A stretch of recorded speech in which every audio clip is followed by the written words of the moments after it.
네, 안녕하세요. 심령의 치유와 회복 두 번째 영상인데요. 나의 성품과 인격 지금 괜찮은가? 두 번째 시간으로 오늘은 성격, 인격의 변화의 중요한 포인트에서 방어 기제에 대해서 함께 나누겠습니다. 자, 여기 보면 심령의 치유와 회복의 목적해서 제가 이 유턴하는, 운전하시는 분들은 이 사인이 있으면 어디 가다가 이렇게 유턴할 수 있다라는 사인이잖아요. 그리고 우리 인생에도 보면 이렇게 삶을 유턴해야 되는 때가 있는데 이것은 이제 하나님으로 유턴하는 것. 내가 원하는 것을 가지고 살았고, 그 다음에 나의 어떤 상한 심령이나 어떤 방어 기제를 가지고 살았으면, 이제 심령의 치유와 온전한 회복은 하나님께로 온전히 유턴하는 것. 그래서 그럴 때 치유와 회복이 일어난다라는 것. 그래서 여기 보면 하나님께 유턴하는 것을 심령의 치유와 회복의 목적이다. 그래서 하나님께 유턴하려면 말씀과 기도로 나아가야겠죠. 그래서 우리가 말씀과 기도로 나아가고 매일 말씀 묵상하면서 기도 시간을 갖는 것은 하나님의 뜻을 알기 위해서, 그리고 근본적으로 하나님을 알아가는 과정인 거예요. 하나님을 알아갈 때 우리의 심령과 치유는 온전한 회복이 일어날 수 있다라는 거죠. 우리가 하나님을 알아가는 과정에서 가장 중요한 것은 내적 치유와 인격의 변화가 있어야 된다라는 거죠. 그래서 내적 치유는 우리 이너 힐링이라 그러는데, 상한 마음의 회복, 우리가 어렸을 때 어떤 상처나 드러내지 못하고 있었던 뭐 감정들이나 어떤 관계에 있어서 그런 어떤 엉켜있는 실타래를 풀어가는 과정인데, 그러기 위해서는 방어 기제에서 벗어나야 된다. 그래서 오늘 방어 기제에 대해서 좀 더 자세히 나눌 텐데요. 우리가 내 모습이 아닌, 그죠? 어떤 생존하기 위해서, 또 어떤 문제를 내가 원하는 방식이 아닌 것들로 해결했을 때 그것이 나의 방어 기제가 된다라는 거죠. 감정을 드러내는 것도 그렇고 사람 관계도 그렇고 어떤 방어 기제가 우리 안에 계속 생겨나고 그것이 말과 행동으로 표현되고 있다라는 거예요. 여기서 보면 그렇게 되면 이제 인격의 변화가 일어나는데, 인격의 변화가 일어나면 성령의 열매가 맺히게 되어 있죠. 그죠? 우리 인격의 변화 없이 어떤 믿음 생활이나 신앙 생활 하면서 성령의 열매가 열리느냐? 그거는 가능하지 않은 것 같아요. 어떤 종교 생활이나 열심은 있지만 하나님의 인격을 닮아가고 우리가 인격이 정말 하나님이 기뻐하시는 인격으로 변화되어야지 성령의 열매가 맺힌다고 저는 생각을 해요. 그리고 자아 정체성의 회복이 인격의 변화를 일으키는 길이다. 그래서 심령의 치유와 회복의 목적은 하나님 안에서 하나님의 유턴으로, 그 다음에 내적 치유와 인격의 변화로 이렇게 나눠볼 수 있는 것 같아요. 자, 인격 변화의 중요한 포인트는 바로 하나님을 아는 것이죠. 우리의 인격이 어떻게 변화되느냐. 그쵸? 이게 마음의 길도 있고, 감정의 길도 있는데, 그 방향을 어디로 향하고 있느냐. 우리가 하나님을 알고자 하고, 하나님의 인격을 담고자 하면, 그 인격이 변화가 일어날 수밖에 없다라는 거죠. 그리고 나의 인격 이대로 괜찮은지를 점검하고 나를 아는 것이 중요하죠. 인격의 변화가 일어나려면 인격의 변화에 아하가 일어나야 돼요. 아하는 뭐냐면 A는 awakening, H는 honesty, 그 다음에 A는 act. 그래서 카일 알드맨 목사님이 쓴 책 아하를 읽어보면 awakening, 그죠? 자각이 일어나고 깨달음이 일어나야 된다라는 거예요. 그리고 honest, 정직하게 자신의 모습을 볼 수 있어야 되고 어떤 문제나 그런 상황들을 직면할 수 있을 때, 그래서 온전한 회개로 나아갔을 때, 그리고 act, 그렇게 되면 인격의 변화와 그 문제를 어떻게 해결해야 될지 그거에 대한 행동이 일어나게 되겠죠. 그리고 왜곡된 신념을 치유 회복하는 것이 필요한데 이 왜곡이 문제예요. 그래서 이 왜곡된 어떤 신념을 가지고 있으면 그것이 마치 하나님이 말씀인 것처럼, 그죠? 우리 성경도 왜곡돼서 보게 돼 있고, 하나님에 대한 그 인격도, 그리고 하나님에 대한 상도 그렇게 자신이 가지고 있는 왜곡된 신념으로 하나님을 바라보고, 그 다음에 어떤 사람들과의 관계나 자신의 어떤 가치관도 왜곡되어 있다라는 거죠. 그래서 필요한 게 이너 힐링과 자아 창문. 그죠? 내가 지금 어떤 창문으로 보는데 그 창문이 노란색인지 빨간색인지에 따라 세상이 노란색으로 보일 수도 있고 빨간색으로도 보일 수 있어요. 그래서 나는 어떤 창문을 지금 가지고 있는지. 그래서 관점의 변화가 일어나야 된다. 그래서 가장 중요한 게 하나님을 아는 것. 하나님의 인격을 아는 것, 그리고 나의 인격, 이대로 괜찮은지 나를 아는 것이 중요하다라는 거죠. 그럴 때 인격의 변화, 아하가 일어난다고. 일어나는 것이죠. 그래서 왜곡된 신념을 우리가 치유하고 회복할 필요가 있다. 여기서 왜곡에 대해서 잠시 나누면 그 종교적인 어떤 신념과 매우 유사성이 있다라는 건 뭐냐면 어떤 것이 왜곡돼서 알게 되면 그게 belief 같이 진리인 것처럼 믿게 돼버리는 거예요. 그래서 자아 이미지를 과장하게 되고 긍정적으로 지각하는 경향이 있다라고 말하고 있는데요. 자아 도취적이고 현실 왜곡을 초래할 수도 있고요. 심하면 정신분열이 일어날 수도 있다. 그래서 잘못된 자기 신념이 모든 것의 답인 것처럼 왜곡해서 생각하게 된다라는 거죠.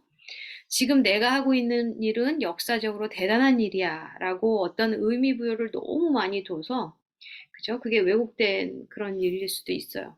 그 다음에 나는 이 사회에서 없어서는 안 될 중요한 인물이다. 물론 우리가 자존감을 가지고 자긍심을 가지고 살아가는 건 중요한데 이게 너무 과도하고 자기가 항상 거기 중심에 있는 것. 그것은 굉장히 위험하죠.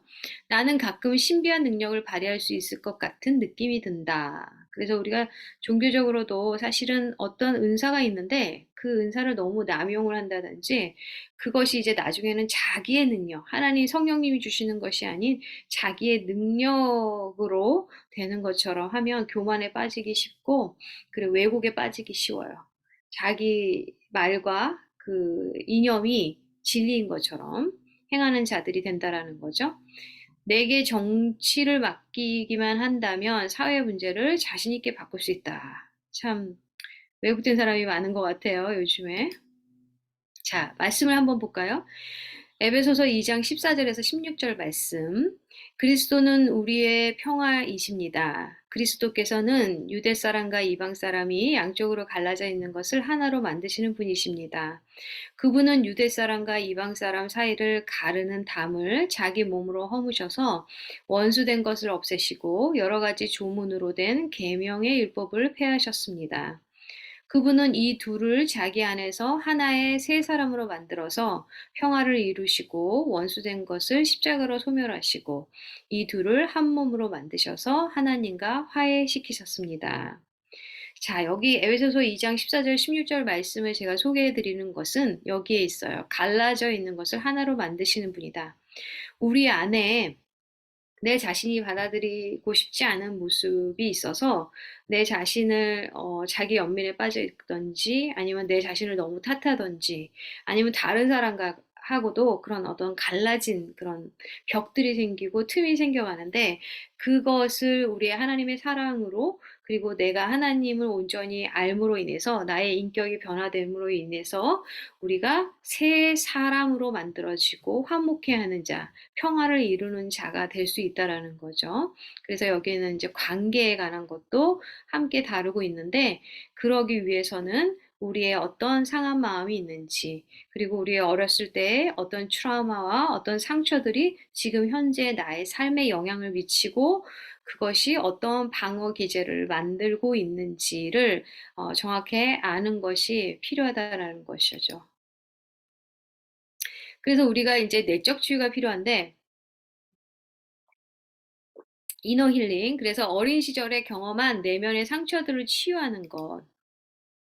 그래서 여러 가지 방어 기제로 우리 안에 숨겨진 채로 곪게 되어 우리의 영혼이 해를 입고 신념들과 행동이 왜곡되어진다. 그죠? 우리가 내적 치유가 일어나지 않으면 그 안에 성인 아이가 있는 거예요. 그래서 우리의 생각, 관계 맺기, 행동 유형의 역기능화가 일어나기 시작하고, 그죠? 우리가 이렇게 삼각형이 보면은 이렇게 안정적이죠. 근데 이게 뒤집혀 있으면 불안정하잖아요. 그래서 행동이 불안정하고 어떤 문제가 일어난다라는 걸 말하고 있는 거예요.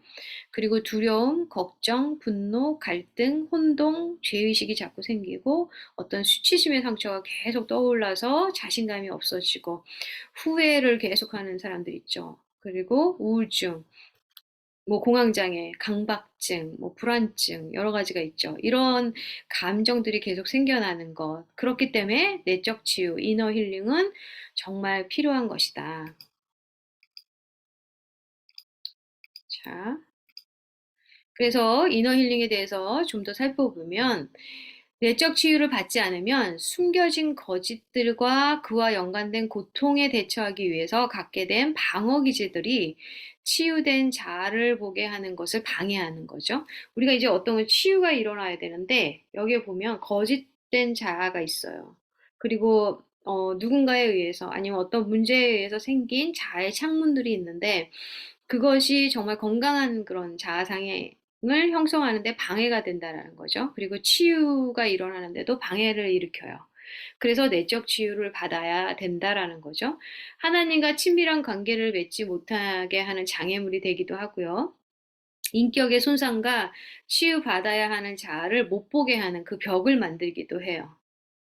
자, 우리가 보면 안정감과 자기 가치의 중요성이 잘 충족되었는가를 우리가 질문해 볼 필요가 있는데, 그쵸? 내적 치유는 안정감이 없을 때, 그리고 불안했을 때, 어떤 트라우마 상태였을 때, 또한 어떤 말에 의해서 그런 어떤 안정감을 상실했을 때, 그리고 자신의 존중감, 자신의 가치에 대한 그런 어떤 손상이 일어났을 때, 우리가 이제 상한 그런 심령, 마음, 그런 어렸을 때의 기억들이 이렇게 그대로 남아있는 상태. 그래서 우리의 감정과 아까 말씀드린 생각과 모든 어떤 행동을 이렇게 영향을 지금도 미치고 있어요. 그래서 내적 치유를 받아야겠죠. 그래서 우리가 어떤 안정감이나 자기 가치의 중요성에 잘 충족하면서 나는 지금까지 성장해 왔고, 그래서 건강한 자아상을 가졌는지, 아니면 그것에 손상을 입어서 건강하지 못한 어떤 자아상, 존재감을 가지고 있는지를 좀 우리가 질문해 볼 필요가 있어요. 자, 오늘은 방어 기제에 대해서 좀 더 자세히 나눌 텐데요. 방어 기제가 미치는 영향을 제가 이렇게 네 가지로 좀 분리를 해봤어요. 그래서 방어 기제는 감정의 왜곡을 일으킨다. 그죠? 그래서 감정의 왜곡이 일어나는 방어 기제로, 물론 이 방어 기제들이 다 영향을 여러 곳에 이제 영향을 미치거든요. 사실 동일시의 어떤 그런 방어 기제 종류가 있는데, 방어 기제가 나와 타인의 관계를 막히게 할 때도 있고, 문제의 직면을 방해할 때도 있어요. 그런데 그래도 이렇게 좀 분리를 좀 해봤어요. 그러면 감정의 왜곡을 일으키는 것은 주로 동일시, 억압, 왜곡이 있죠. 그리고 문제를 직면하는데 방해하는 그런 어떤 방어 기제로는 합리화, 반동 형성, 수동적 공격성이 문제를 직면하는데 많은 방해를 일으키는 방어 기제 중에 하나고요. 그 다음에 회복이나 치유의 걸림돌이 되는 방어 기제로는 퇴행, 그 다음에 회피, 부정이 있을 수 있고요. 그 다음에 하나님과 나 혹은 타인과의 관계에 막힘을 일으키는 그런 방어 기제로는 전치, 투사, 해리가 있다고 볼 수 있어요. 그래서 이 방어 기제들을 지금 소개한 방어 기제들을 제가 자세히 이제 설명을 해드릴 거예요. 자, 먼저 투사. 투사를 좀 같이 나눠보면, 프로젝션. 스트레스와 불안을 일으키는 자신의 감정이나 사고를 타인에게 전가시킴으로 자신을 방어하는 거죠. 그죠? 어떤 이제 스트레스와 불안 문제가 있는데, 그것을 문제를 직면하기 전에 가까이 있는 타인이나 그 문제를 함께 다루었던 어떤 누군가에게 전가한다라고 이제 좀 생각하시면 돼요. 그래서 어떤 편견이 자꾸 생겨가고, 그다음에 의심이 자꾸 생기죠. 그리고 경계, 오해가 많이 생기고, 책임 전가 등의 현실 왜곡하는 감정이나 행동이 나타날 수 있어요. 그래서 내사투사가 일어나면 어떤 문제가 있는데 그걸 객관적으로 보지 못해요. 그러다 보니까 자기에게 자꾸 투사를 하니까 내사투사예요. 그래서 다 내 탓이다, 내 탓이다 하다 보니까 어떻게 돼요? 우울증이 생기든지 아니면 자기 연민에 빠지든지 그렇게 될 수 있어요. 근데 외사투사는 다 다른 사람을 탓하는 거예요. 우리 배우자들 보면 왜 아내를 계속 탓하거나 남편을 계속 탓하면 이런 외사투사, 그렇죠. 그러면 어떤 편집증이나 불안증, 인격 장애가 될 수 있어요. 주로 인격 장애인 분들은 상담을 많이 안 해요. 제가 상담을 하다 보면. 그건 뭐냐면 그 상대방의 잘못이지 자신은 어떤 잘못이 있다고 깨닫지 못하는 그런 퍼스널리티 디스오더가 생겨버리는 거죠. 자, 그리고 부인은 denial. 그래서 고통스러운 환경이나 위협적인 어떤 정보, 뭐 어떤 그런 상황들에 대해서 거부하는 거예요. 그래서 도피를 하고 회피하는 그런 방어 기제인데, 불안한 현실에 대한 망각, 공상, 현실, 도피 경향이 나타나고 문제 해결이나 통찰력이 낮아지게 돼 있죠. 그죠? 문제를 직면하기보다는 자꾸 이제 부정하고 부인하다 보니까. 그리고 정서적인 불안정과 사회 부적응이 일어날 수 있다. 근데 제가 줌 미팅으로 할 때 제가 지금 한 강의를 할 때는 그 영상을 함께 소개를 해 드려요. 그래서 이 부정에 대한 어떤 영상을 소개한 것이 뭐였냐면 그 한 아이가 엄마가 이제 음주운전으로 인해서 그 엄마가 타고 있던 차가 사고가 났는데 그 차에서 다 이제 조금씩 다치고 이렇게 했는데 엄마만 그 먼저 세상을 떠난 거예요. 그런데 그 큰 아이가 그 다른 곳에 있었어요. 엄마가 같이 이제 벤에 타 있지 않고. 그런데 그 소식을 듣고 나서부터 이 아이에게는 어떤 현상이 일어나냐면 9개월 동안 자기 방에 나오지 않는 거죠. 그리고 이제 컴퓨터에 게임에 빠져 있고. 그래서 그거를 굉장히 아버지가 힘들어해서 어떤 프로에 나와서 이제 하는 장면에서 그 아이가 자기 이제 속마음을 이야기할 때, 그 밖에 외부의 어떤 자극들이 두려워졌고, 밖에 나오면 엄마하고 어떤 걸었던 길이나 갔던 곳이나, 그리고 집에도 엄마의 흔적이 얼마나 많겠어요. 그것이 너무 이제 마음을 슬프게 하고 힘들게 해서 자기는 방에 있는 것이 편하다 보니까 그렇게 됐다라고 이야기하는데, 그저 부정하고 부인하기 시작하면서 엄마는 죽지 않았을 거야라는 그 마음, 그저 그 소망이 자기가 살 수 있었던 그 계기였다고 말하지만 사실은 현실을 부정하고 있는 거죠. 그래서 우리가 사실은 누군가의 죽음이나 어떤 슬픔을 대할 때 그 로스트 필링이라고 하는데 그걸 충분히 다뤄줘야 되고 그 아프지만 함께 나누고 그럼으로 인해서 그곳을 부정하는 것이 아니라 인정하고 그리고 문제를 어떤 직면했을 때, 그 슬픔을 직면했을 때 회복이 될 수 있다라는 거죠. 억압과 억제, 그죠? 리프레션. 스트레스나 불안을 일으키는 생각이나 충동을 의식화시키려고 하지 않아요. 이렇게 수면 위로 떠올리지 그리지 않고 이렇게 계속 누르는 거죠. 무의식적으로 어떤 노력을 하는데 이게 어떤 나태한 태도와는 구별된다라는 거. 그래서 자신의 감정을 억압받았을 경우 다른 상대방을 억압하기도 해요. 내가 어떤 상황에서 내 감정이 화가 났어요. 그런데 그 화를 표현하지 못하는 상황이고 그런 대상이었을 때 이걸 눌러놨다가 그게 집에 왔을 때 배우자에게 혹은 자녀에게 그런 억압하는 그런 행동을 컨트롤하는 거를 하는 거죠. 감정을 드러내지 못하게 하고, 그죠? 그거를 이제 부정적인 어떤 감정을 말도 못하게 하고. 분노, 슬픔 등의 감정이 갑자기 폭발하기도 해요. 그래서 이렇게 억눌려 있다가 갑자기 폭발하는 거예요.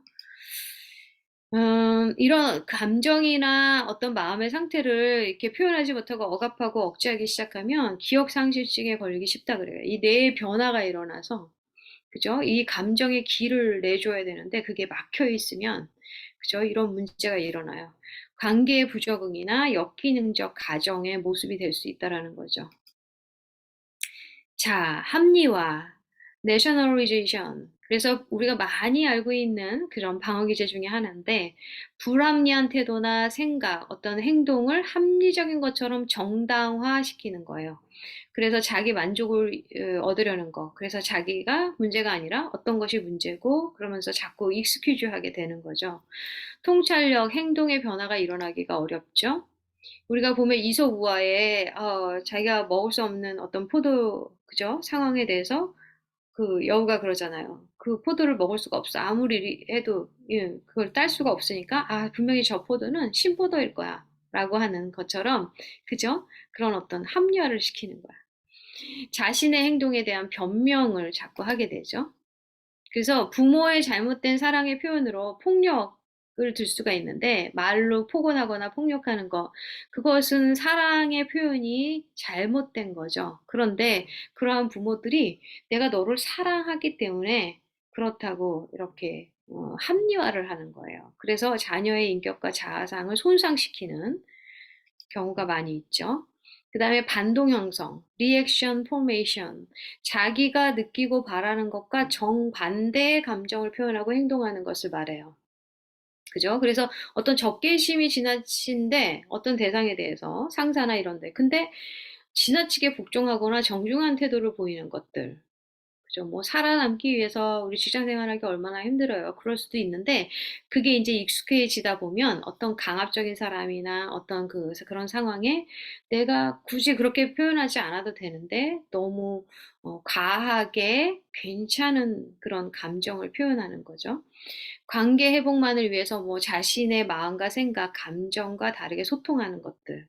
사실은 관계 회복만을 위해서 내 감정이 지금 추스려지거나 정말 미안한 마음이 없는데, 미안하다고 이렇게 사과를 일상적으로 하는 것은 바람직하지 않은 것 같아요. 마음이 좀 레디가 안 됐을 때는 좀 시간을 가지면서 좀 문제를 직면하고 서로 좀 더 깊이 소통한 다음에 어떤 관계 회복과 그다음에 진정한 사과가 있어야 될 것 같고, 용서함도 마찬가지고요. 강박 신경증이나 숨겨진 감정으로 인한 우울증, 아니면 회피적 성향이 나타날 수 있다라는 거죠. 자, 퇴행. 우리 굉장히 많이 볼 수 있는 방어 기제 중에 하나예요. 자, 리그레션 해가지고 현재의 어려움, 그죠? 갈등, 문제 등을 피하려고 발달의 초기 단계로 돌아가는 거. 그러니까 쉽게 말하면 어린아이 같은 행동을 하게 하는 그런 방어 기제예요. 그래서 갈등 상황에서 무기력한 방식으로 대처하거나 퇴행 행동, 감정을 표현하는 거죠. 그죠? 뭐 이렇게. 어, 그래서 성인 아이의 모습이 드러나서 상대방과 관계 형성에 어려움이 있어요. "어우 쟤 너무 애기 같아." 막 "어우 쟤는 왜 저런 소리를 내?" 막 "아니 왜 저렇게 행동하지?" 막 그럴 때 인제 우리가 이해할 수 없는데, 사실 제가 이거 준비를 할 때 나눴던 그 영상이 있거든요. 그 영상에 보면 그 한 아이가 이렇게 코에다가 그 콩을 잔뜩 집어넣은 거예요. 그래서 그게 콩이 부풀거든요. 이게 부풀어 가지고 이제 병원에 가서 이제 콩을 떼는데, 엄마가 아우 쟤는 왜 저러는지 모르겠다고. 근데 걔가 인제 막 너무 과잉 행동을 많이 하고 애기 같은 행동을 막 해요. 그 유치원 다니는데 막 대소변을 못 가린다든지 그런 행동을 자꾸 해서, 어떤 그 심리학자 상담사하고 상담을 하고 있는 중이어서 그 상담사가 인제 같이 와서 그 아이를 보면서 나중에 콩을 다 빼고 "왜 그랬어?" 하고 물어보니까, 그게 이렇게 부풀면 커지잖아요. 그래. "그럼 커지면 왜 그게 좋아?" 그랬더니 "커지면 엄마 아빠가 볼 수 있잖아요." 이렇게 말을 해요. "엄마 아빠가 보는 것을 왜 원했어?" 그랬더니 "그러면 엄마 아빠가 자신에게 관심을 갖는다."라는 거야. 그래서 이 아이에게 나타나는 행동이, 언니가 있는데 언니는 공부를 잘하고 이 엄마 아빠가 이루지 못했던 그 의사의 꿈을 이룰 수 있다. 엄마 아빠가 그 언니에 대해서 동일시 현상이 일어난 거죠. 조금 이따 나눌 텐데. 그러다 보니까는 이 언니에 대한 기대가 많아지고 항상 뭘 잘했을 때 칭찬을 하는데, 이 동생은 잘할 수가 없는 거예요. 그런데 어느 날 자기가 막 재롱을 피우고 사람들 많은 데서 막 춤을 추고 했더니 사람들이 다 관심을 갖고 너무 예쁘다 그러는 거야. 그러니까 어떤 뭐 장례식 있죠. 그런 데서도 막 춤을 추는 이상한 행동을 하기 시작하니까 충동적 어떤 그런 행동이 일어난다. 그래서 ADHD다. 그래가지고 이제 상담을 받는 건데 그 아이는 문제를 일으키고 퇴행적인 어떤 행동을 하면서까지도 부모의 관심을 받고 싶었던 거예요. 그러니까 이게 애착 형성에 문제가 있을 때 부모가 그 아이를 아이 그대로 받아들이고 그리고 잘못했을 때 그거를 용납해 줄 수 있고, 그죠? 그다음에 어떤 행동에 대해서 끊임없이 대화하고 관심을 가져야 되는데 문제 행동에 아니면 어떤 퇴행적인 어떤 행동을 했을 때 그 아이를 관심을 갖게 되면 이런 행동이 나타날 수 있다라는 거죠. 부모의 아이가 만약에 부모가 그런 행동을 나타나고 성인 아이가 있으면 자기 자녀에게도 그렇게 영향을 미쳐요. 그다음에 환치 전치는 디스프레스, 그죠? 디스프레스먼트라 그래요. 그래서 갈등을 풀기 위해 한 대상에서 다른 대상으로 이동하는 것. 충동이나 목적은 같고 대상만 바뀌는 것을 말해요. 그게 이제 환치 전치인데 원래 상황과 상대에게 느꼈던 분노와 슬픔, 두려움, 수치심, 죄의식 등의 다른 어떤 것들이 있는데 그런 감정들이 있는데 그 감정을 다른 상황과 다른 상대에게 그대로 느끼는 거예요. 그죠? 그래서 내가 어느 어떤 사람하고의 관계에 있어서 화가 너무 많이 났어요.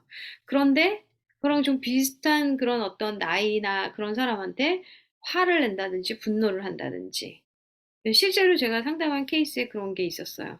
어떤 그 자신의 형제 중에서 자신을 굉장히 괴롭혔던 그런 있었는데 그런 형제가 있었는데 나중에 직장 생활을 하는데 그 위에 상사가 그 오빠하고 비슷한 거예요. 성격도 비슷하고 이제 생긴 것도 좀 비슷하고 그러니까 그 사람한테 계속해서 그 어떤 그 불만, 불평 그리고 화가 나는 그 감정을 가지고 있었어요. 이게 바로 한치, 전치라고 할 수 있어요. 그죠?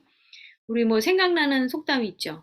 종로에서 밥 먹고 한강에서 눈을 긴다. 그죠? 그런 거죠.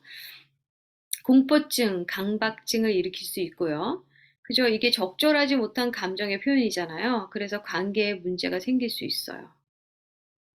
그래서 근본적으로 자기가 갈등 관계에 있었던 그 사람, 아니면 어떤 문제, 그때로 돌아가서 그때 그런 어떤 문제야 사건들, 그 사람과의 관계에 있어서 나의 감정은 어땠는지를 이야기 나누고, 그쵸, 이렇게 수면 위에 올려야 돼요. 수면 위에 올리고, 그것을 이너 힐링 할 때, 그렇지 않은, 아무 관계도 없는 사람하고의 어떤 생기는 그런 잘못된 감정들을, 치유하고 관계가 회복될 수가 있어요. 동일시, identification, ID라고 하죠, ID. 우리가 ID 달라 그러잖아요. 그런 것처럼 어떤 ID가 돼버리는, 자기가 돼버리는 어떤 상태라고 볼 수 있는데, 투사와 반대로 자신의 불안이나 부족감을 피하기 위해서 타인과 같이 되고 싶은 어떤 모방하는 것들. 그래서 타인의 감정과 상황을 자신의 감정과 상황으로 동일시하는 거예요. 자신이 어떤 닮아가고 싶은 사람이 있고 있으면 그거를 똑같이 행동해요. 옷을 똑같이 입는다든지 말투를 똑같이 좀 해본다든지 요즘에 우리 아이들 보면은 왜 아이돌 굉장히 아이돌이 되잖아. 진짜 그야말로 우상. 그러면 똑같이 어떤 흉내를 낸다든지 춤을 같이 춘다든지 그 어떤 대상에 대해서 자꾸 이렇게 동일시 현상이 일어나는 걸 말하는 거예요. 그리고 의존적이고 수동적인 성향이 많이 나타나죠. 자녀의 출세에 어떤 성취감을 느끼는 부모, 아까 말씀드렸죠. 그럴 때도 동일시가 일어나요. 그래서 너무 집착하고 과잉 반응을 하게 된다라는 거예요. 그죠? 그리고 막 어떤 공부에 막 치중을 하면 내가 성공하지 못했으니까 너만은 성공해야 돼. 그러면서 거기에 너무 이제 과잉 행동을 하다 보니까, 그죠? 그 자녀는 그걸 잘 맞춰주고 따라주는 아이도 문제가 있을 수 있겠지만, 그래도 뭐 좋은 데 가고 성공할 수 있겠지만, 그게 안 되는 자녀는 완전히 반대로 튀는 거예요. 그 마음 가운데 상처가 있고 자기 자신을 그대로 받아주지 않고 어떤 것들을 성취했을 때만 인정해주는 그 부모로 인해서 이 갭이 커지다 보니까 그저 자아 정체성이 굉장히 손상을 입고 낮은 자존감을 갖게 되는 거죠. happy, evasion이라고 그러는데, 현재 문제, 상황, 감정을 도피하고 직면하지 않으려는 소극적인 태도. 그래서 갈등 상황이나 문제 해결에 대한 어떤 불안과 자신감 상실이 악순환돼요. 이렇게.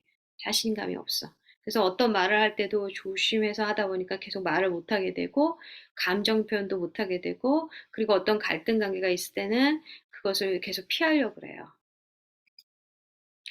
회피성, 분열성 인격 장애가 되기도 하고, 자신의 감정, 마음을 적절하게 표현하지 못하게 되죠. 자, 그리고 이타주의, 이거 어떻게 발음하죠? 그죠? 네, 좀 어려운데. 타인을 돕는 희생적이고 이타적인 긍정적 방어 기제로 사회적으로 바람직한 행동 혹은 자신의 상처, 트라우마를 극복할 수 있어요. 그래서 뭐 좋은 쪽으로 긍정적인 어떤 방어 기제 중에 하나일 수 있어요. 그리고 방어적 태도나 모범적으로 보이고자 하는 무의식적인 동기에서 일어나는 거죠. 자신의 어떤 상처가 있어요. 자녀를 일찍 하늘나라에 보냈거나 그러면 굉장히 슬프고 마음이 무너지는데 그것을 견디기 위해서 비슷한 어떤 그 아이들에게 어떤 봉사활동이나 어떤 활동을 이제 적극적으로 하거나 그럴 때 이타적인 행동이 나타나는 거죠. 그런데 그 이타적인 행동에 대한 동기를 아는 것이 중요하다라는 거죠. 이게 왜냐하면 그거를 이제 어떤 회복을 위해서만이 목적이면 그거에 너무 이제 몰입을 하게 돼요. 그래서 지나친 이타주의가 되다 보니까 나와 나의 가족을 돌보지 않는 경우가 많이 있어요. 우리 왜 믿음 생활하고 종교 생활 이렇게 하시는 믿음 생활을 종교 생활 같이 하시는 분들 보면 가족들에게는 막 함부로 하고 그러는데 교회 가가지고서는 모든 거 다 맡아서 하시면서 그죠? 그렇게 막 다른 사람을 위해서는 행동하는 좀 모순이 있죠, 그게. 네, 그래서 내가 어떤 이타적인 어떤 행동을 방어 기제로 갖고 있던 아니면 그것이 정말 자신이 희생함으로 인해서 누군가에게 어떤 것들을 베풀며 인하면서 보람을 느끼는 그런 상황이라면 정말 진정한 기쁨과 평안이 있어야 돼요. 근데 그게 너무 지나친 이타주의는 우리가 좀 그 방어 기제로 사용되고 있다면 회복될 필요가 있어요. 네. 행동, acting out인데 부정적인 결과를 고려하지 않고 무의식적인 욕구나 소망을 즉각적인 행동으로 충족시키기 위해서 개인의 통제를 벗어난 충동적인 수준의 행동이라고 이렇게 말하고 있는데 이거를 뭐 쉽게 말하면 그 생각 없이 그냥 즉각적으로 행동하는 거예요. 내가 화가 나면 그죠? 어떤 대상이 자기하고의 관계가 없는데도 가서 어떤 그 무서운 행동을 해버린다든지 그런 어떤 충동적인 행동을 하는 경우를 행동화 방어 기제라 그래요. 그래서 반사회적 인격 장애나 청소년 비행의 가능성이 높죠. 그 다음에 행동하기 전에 사고하고 행동에 대한 책임을 갖는 것이 필요해요. 그래서 요즘에 이 행동화 방어 기제가 너무 많이 나타나고 있어요. 자신이 분노가 있고 뭐 조절 장애가 있어요. 아니면 어떤 부모로부터 아니면 어떤 관계에 있어서 데이트 폭력 같은 거 이런 거 다 이 행동화 방어 기제에서 나타나는 거예요. 건강하지 않은 자아상, 손상된 그런 어떤 자아상이 있는데 그것이 회복되지 않은 상태에서 그죠? 이게 어떤 감정을 딱 그 트리거리라 그러는데 그 건드렸을 때 그것을 그냥 무서운 행동으로 어떤 충동적인 행동으로 해버리는 경우 행동하죠. 왜곡은 distortion 그죠? 그래서 자아도취적이고 현실 왜곡과 자신의 신념이 다 맞는 것으로 인식하고 그것이 종교적인 신념이 되기도 해요. 그래서 아까도 말씀드렸죠. 그러니까 자기가 맞는 거, 자기 중심이 있는 거예요, 여기. 이따 다림줄 그 그림을 보여드릴 텐데 거기에 권위자의 자기가 있는 거야. 그래서 자기가 모든 걸 통제하고 자기가 다 맞다고 생각하다 보니까 이 말씀도 자기의 왜곡된 그 신념으로 해석을 하고 하나님도 그런 하나님으로 자기가 믿고 있기 때문에 굉장히 위험하죠. 왜곡된 왜곡된 감정과 신념으로 타인을 조종하고 존중하지 않게 되고요. 자기중심적인 사고를 하게 돼요. 그래서 신앙생활, 사회생활, 가정에 자신의 왜곡된 관점의 변화가 반드시 필요하다. 자, 허세 많이 들어보셨죠? 쇼업. 그래서 타인 앞에서 나의 겉모습, 행동, 태도를 과시하거나 실속보다는 거칠게 하는 거, 외양을 중시하는 그런 말인데 타인지향적이죠. 누군가에게 괜찮아 보이려고 하고 그러다 보니까 외모에 집착하게 되고 그래서 자기 분수에 안 맞는 어떤 과소비 행동을 한다든지 자신을 과시한다든지 외모에 지나치게 집착하고 유식한 채 하는 거야. 성경 한 구절 가지고 막 성경을 완전히 통독해가지고 박사처럼 얘기하는 사람들 있잖아요. 아니면 책 한 권을 읽었는데 엄청나게 유식하게 얘기하는 사람들, 허세가 있는 거죠. 명품 취향. 경제적으로 그렇게 여유가 있는 건 아닌데도 막 이렇게 백 같은 거, 그런 거 들고 다니면서, 좀 허세, 뭐 그렇지 않은 분들도 있지만, 이 허세 방어 기제가 있는 경우가 있다라는 거예요. 그 다음에 수동 공격적인 행동, passive aggressive behavior. 그래서 그야말로 그죠? aggressive예요. 공격적인 행동을 하는데 그 공격적인 행동이 수동적으로 나타나는 거죠. 그래서 간접적으로 표현이 돼요.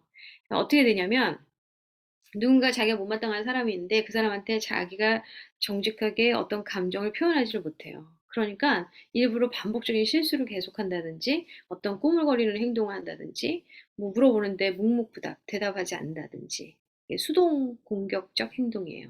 그래서 부모하고 자녀 관계가 좋지 않은데 계속 부모가 막 그 억압하려고 그러고 통제하려고 그러면 어느 날부턴가 이 자녀가 대답을 안 해요.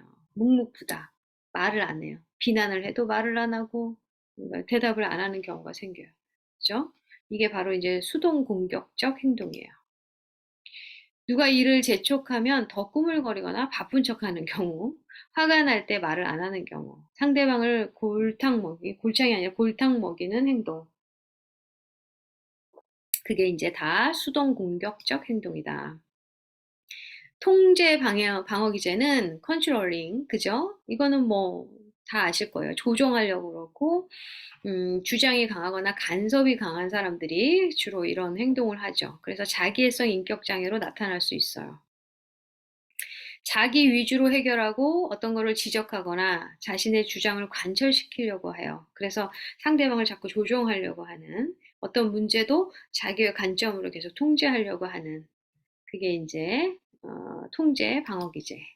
이 예견은 미래의 내적 불편함에 대해서, 그죠? 불편함이 있어요. 불안함이 있어요. 그런데 그거에 대해서 미리미리 예견하고 자꾸 어떤 그 대응을 하려고 하는 거.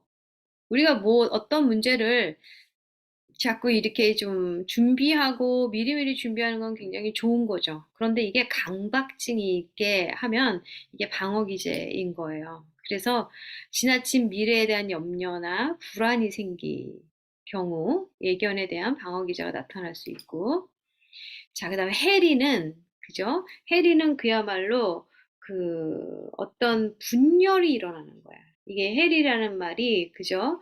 그 분열이 일어났다, 분리가 일어났다라는 거거든요. 그래서 자신의 인격에 어떤 분열이 일어난 상태를 해리라 그래요. 그래서 고통을 피하기 위해 개인의 인격이나 자아 정체성에 극적인 의식의 변형이 일어났다. 그죠? 그래서 히스테리성 인격의 경향을 보이기도 하는데, 자, 보면 어떤 문제는 사람에 대한 심한 분노나 과잉 반응, 혹은 어렸을 때 트라우마나 감당하기 힘든 일을 경험했을 가능성이 높아요.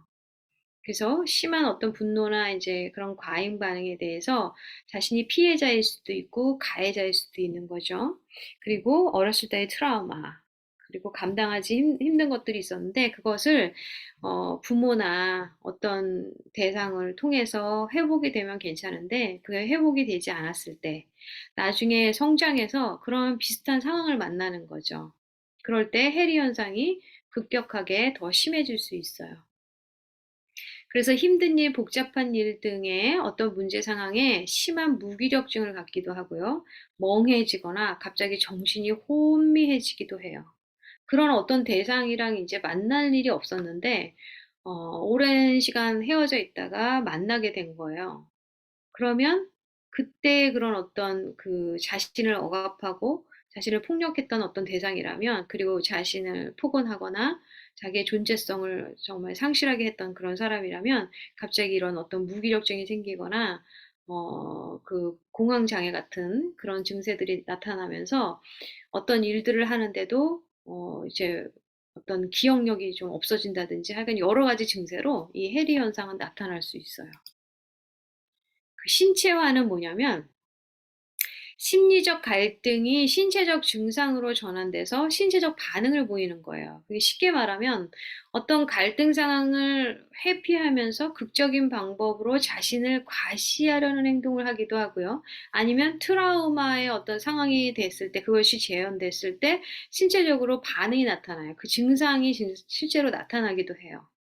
그쵸. 그래서 그게 이제 뭐냐면은 어떤 그 상황이 있었는데 그런 문제 상황이 이제 지금은 아닌데 그 문제 상황에 같은 감정을 느끼면서 그때 만약에 배가 아팠으면 배가 아프기도 하고, 그다음에 어떤 감정이 계속 분노가 일어나기도 하는데 그 분노를 이렇게 몸으로 느낀다라는 거예요. 이제 어디가 소화가 갑자기 안 된다든지 막 토하고 싶다든지 뭐 눈이 아프다든지 뭐 여러 가지 증세가 이렇게 몸으로 나타나는 거죠. 그래서 만약에 예를 들어서 아이들이 학교 가기 싫을 때 반복적으로 배가 아프다 그럴 때가 있어요. 그러면 정말 배가 아픈가, 뭐 꾀병인가 하고서 이제 병원에 갔는데, 그죠? 배가 아프지 않아. 아무 이상이 없어. 그럴 때는 뭔가 심리적으로, 정서적으로 불안한 것이 있나? 얘가 어떤 문제가 있나? 하고 관심을 가질 필요가 있어요.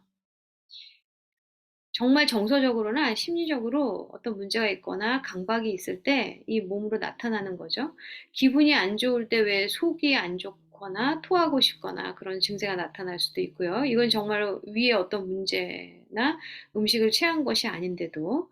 그리고 공황장애 증세가 나타난다라는 거는, 공황장애 증세를 아시는 분들은 아시지만 이렇게 심장이 두근거리고 머리도 좀 아프고 이렇게 온몸이 좀 텐션된 것 같고 그런 어떤 증세들이 나타나거든요. 이렇게 어지럽고 메스껍고. 그래서 내가 몸이 좀 이상한가? 그래가지고 병원에 가면 몸은 아무 이상이 없는 거죠.